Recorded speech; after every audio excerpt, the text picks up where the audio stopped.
नमस्कार दोस्तों, स्वागत है आपका आज के मुख्य समाचार में, जिसमें सबसे पहली और बड़ी खबर में आपको बताएंगे कि उत्तर प्रदेश में जबरदस्त उठापटक, केशव प्रसाद मौर्य की राह चले ब्रजेश पाठक, सीएम योगी आदित्यनाथ को दे दिया बड़ा झटका। दूसरी खबर में जिक्र होगा कि गाजा में मासूमों की मौत पर प्रियंका गांधी का पीएम नेतन्याहू पर फूटा गुस्सा, अमेरिकी नेताओं पर आग बबूला हुई कांग्रेस नेता। खबर में आगे जिक्र होगा कि मौर्य जी तो मोहरा हैं, वो दिल्ली के वाईफाई के पासवर्ड हैं। अखिलेश यादव का तंज, यूपी की योगी सरकार को अखिलेश यादव ने घेरा, क्या कुछ कहा बताएंगे। खबर में आगे जिक्र होगा पश्चिम बंगाल का ममता बनर्जी का सरकार पर हमला, बोली नीति आयोग की बैठक में जाऊंगी लेकिन राजनीतिक भेदभाव का विरोध करूंगी।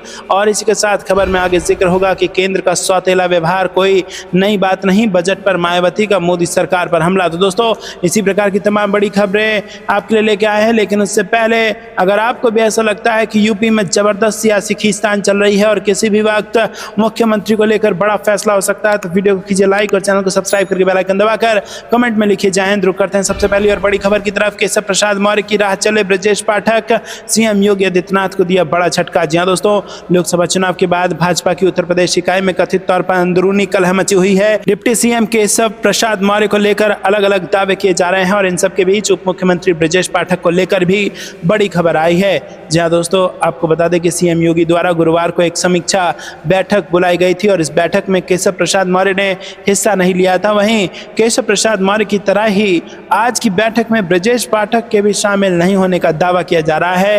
प्रयागराज मंडल की समीक्षा बैठक थी और लखनऊ की भी हुई और सूत्रों के मुताबिक इसके पीछे कहानी 25-25-25 जिलों के बंटवारे वाली है। जी हाँ दोस्तों, दरअसल केंद्रीय नेतृत्व की सहमति से तीनों ही नेताओं सीएम योगी आदित्यनाथ, केशव प्रसाद मौर्य और ब्रजेश पाठक के बीच जिम्मेदारी और निगरानी के लिहाज से 25-25-25 जिलों का बंटवारा किया गया था। सीएम योगी अब तक कुल 11 मंडलों की समीक्षा बैठक कर चुके हैं, मगर इन बैठकों में दोनों ही डिप्टी सीएम को नहीं बुलाया गया, जबकि उन बैठकों में इन जिलों की विधानसभा भी शामिल थी जिनके प्रभार इन दोनों डिप्टी सीएम के पास हैं। अब उन्हें उनके मंडल के अन्य विधायकों के साथ बैठक में शामिल होने का आमंत्रण दिया गया है। दोनों ही डिप्टी सीएम को यह उचित नहीं लगा। यही वजह है कि दोनों ही डिप्टी सीएम योगी की इन बैठकों में शामिल नहीं हो रहे हैं। चुनाव के बाद से ही बीजेपी की उत्तर प्रदेश इकाई खेमे में बटी हुई नजर आ रही है और एक तरफ डिप्टी सीएम केशव प्रसाद मौर्य लगातार विधायकों और नेताओं के साथ बातचीत कर रहे हैं, तो वहीं दूसरी तरफ सीएम योगी आदित्यनाथ के दफ्तर में भी लगातार विधायकों और तमाम नेताओं के साथ मुलाकात का सिलसिला जारी है। ऐसे यूपी की सियासत पर सबकी नजर टिकी हुई है। रुक करते हैं अगली ब्रेकिंग न्यूज की तरफ। गाजा में मासूमों की मौत पर प्रियंका गांधी का पीएम नेतन्याहू पर फूटा गुस्सा, अमेरिकी नेताओं पर आग बबूला हुई कांग्रेस नेता। जी हां दोस्तों, आपको बता दें कि कांग्रेस नेता प्रियंका गांधी ने गाजा में मारे जा रहे निर्दोष लोगों पर चिंता जाहिर की है। उन्होंने विश्व के सभी सरकारों से आग्रह किया है कि गाजा में लगातार हो रही सैन्य कार्रवाई की कड़ी निंदा करें।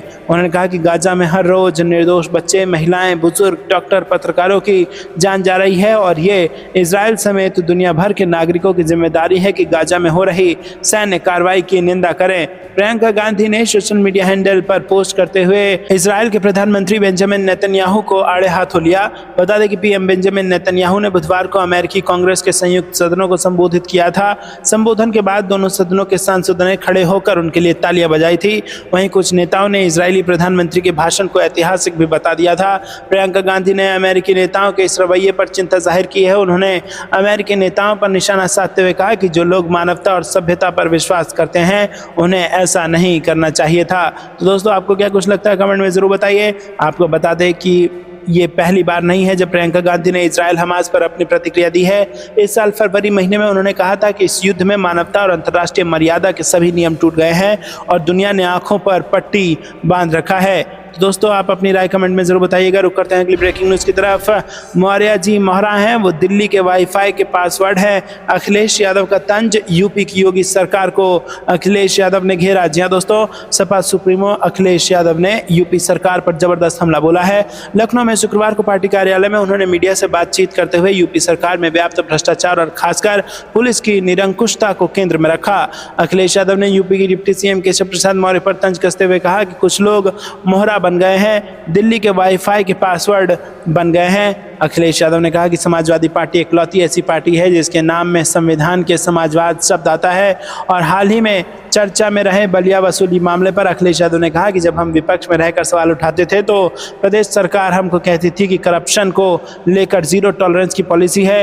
वो लोग आंकड़े लेकर आते थे, दावा करते थे, लेकिन आज जिस तरह हम सुन रहे हैं कि उनके अपने नेता विधायक ही कह रहे हैं कि उन्होंने अपने जीवन काल में ऐसा भ्रष्टाचार नहीं देखा। अखिलेश यादव ने कहा कि एक इंटरव्यू में मुख्यमंत्री ने खुद स्वीकार किया था कि भ्रष्टाचार हो रहा है। अखिलेश यादव ने मीडिया से कहा कि आज पुलिस ही डाकू की हेडलाइन अखबार अगर लिख रहे हैं तो समझ जाइए, क्योंकि वो खुलकर लिखने को मजबूर हुए हैं। आज ये स्थिति है। प्रधान सांसद जी के क्षेत्र में पुलिस वसूली करती पकड़ी गई। हमने तो ये भी देखा कि पुलिस खुद रेट तय कर रही है कि टांग पर गोली मारने पर कितना रुपया मिलेगा। दोस्तों, फर्जी एनकाउंटर पर अखिलेश यादव ने बोला कि नोएडा में जब पहला फर्जी एनकाउंटर एक जिम ट्रेनर का हुआ था तो हमने उसको उठाया था, और झांसी में इन्होंने फर्जी एनकाउंटर किया। कोर्ट से उसकी FIR लिखी गई और उस परिवार को सरकार न्याय नहीं दिला पाई। उसकी पत्नी ने आत्महत्या कर ली। सरकार में बैठे लोग जिनके पास संपर्क और पैसा है वो लोग लखनऊ सरोजनी नगर के मामले में खुलासा नहीं होने दे रहे हैं। उन्होंने आगे कहा कि इसी सरकार में एक IPS कितने दिन फरार रहा आप सब जानते हैं, फाइलें भरी पड़ी हैं। ड्रोन से सर्विलेंस पर अखिलेश यादव ने कहा कि सरकार ड्रोन से मरीज देख रही है। अस्पताल में ड्रोन की ज़रूरत है क्या कि भीड़ देखने के लिए? ये लोग मेडिकल कॉलेज बना रहे थे, 13 मेडिकल कॉलेज बना रहे थे, उनको मान्यता नहीं मिली। अखिलेश यादव ने यूपी सरकार में भ्रष्टाचार के मामले के खुलासे पर अखिलेश यादव ने कहा कि ये मामले इसीलिए सामने आ रहे हैं क्योंकि कुछ लोग मोहरा बन गए हैं, दिल्ली के वाईफाई के पासवर्ड बन गए हैं। अखिलेश यादव ने आगे कहा कि सुन रहे हैं मौर्य जी, दिल्ली के वाईफाई के पासवर्ड बन गए हैं। एक राज्यपाल थे यहाँ जो सरकार को चिट्ठी लिखते थे, अखबार की कटिंग लगाकर जातिवादी होने का आरोप लगाते थे। आज बताइए मुख्य सचिव कौन है और अधिकारी कौन है? आप बस खेल देखिए दिल्ली के वाईफाई पासवर्ड का। केशव मौर्य की राजनीति पर अखिलेश यादव ने कहा कि केशव जी आरक्षण को लेकर जो लेटर लिख रहे हैं वो इसलिए क्योंकि उनका प्रयास है कि दोनों पालों में खेल सकें। संविधान में आरक्षण मूल भावना है, बीजेपी इसकी मूल भावना से छेड़छाड़ कर रही है। रुक करते हैं अगली ब्रेकिंग न्यूज़ की तरफ। ममता बनर्जी का सरकार पर हमला, बोली नीति आयोग की बैठक में जाऊंगी लेकिन राजनीतिक भेदभाव का विरोध करूंगी। जी हाँ दोस्तों, पश्चिम बंगाल की CM ममता बनर्जी ने कहा कि मैं नीति आयोग की बैठक में बंगाल के साथ हो रहे राजनीतिक भेदभाव का विरोध करूंगी।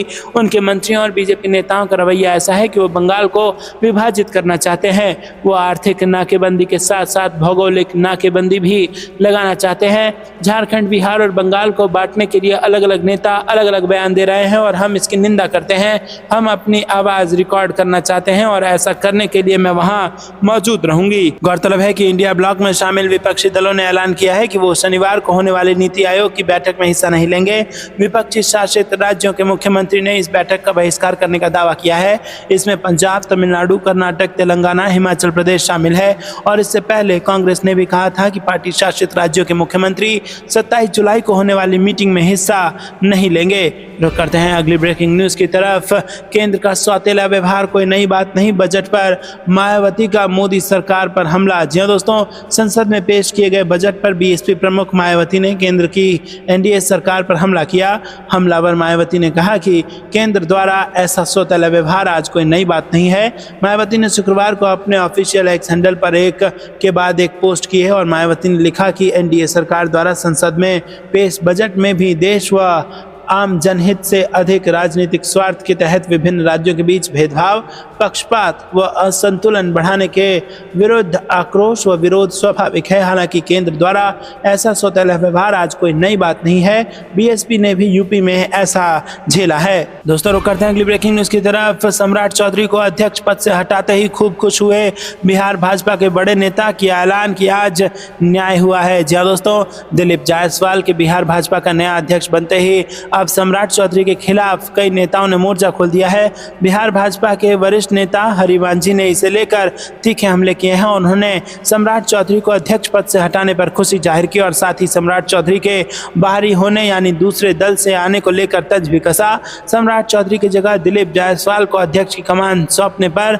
हरिवंश जी ने सोशल मीडिया पर एक के बाद एक कई ट्वीट किए हैं और इसमें उनके निशाने पर सम्राट चौधरी दिखाई दे रहे हैं। इसमें मार्च के महीने में किए अपने एक ट्वीट को रीट्वीट करते हुए उन्होंने तंज कसा है। तो दोस्तों आपको क्या कुछ लगता है कमेंट में जरूर बताइए। वीडियो को लाइक नहीं किया है तो लाइक जरूर कीजिएगा। रुक करते हैं अगली ब्रेकिंग न्यूज की तरफ, जहां पर आपको बता दें कि पूर्व विधायक ने थामा उद्धव ठाकरे की शिवसेना यूबीटी का दामन। महाराष्ट्र में बीजेपी को लगा है बड़ा झटका। जी हां दोस्तों, महाराष्ट्र में विधानसभा चुनाव से पहले बीजेपी को बड़ा झटका लग गया है। गोंदिया के पूर्व विधायक और भाजपा नेता उद्धव ठाकरे गुट में शामिल हो गए हैं। पार्टी प्रमुख उद्धव ठाकरे की मौजूदगी में ये नेता पार्टी में शामिल हुए। 2018 में रमेश कुठे ने शिवसेना छोड़ दी और बीजेपी में शामिल हो गए। विधानसभा चुनाव से पहले रमेश कुठे 2 बार 1995 और 99 में शिवसेना के टिकट पर जीत हासिल कर चुके हैं। तो दोस्तों आपको क्या कुछ कमेंट में जरूर बताइए। वीडियो को लाइक नहीं किया तो लाइक जरूर कीजिएगा।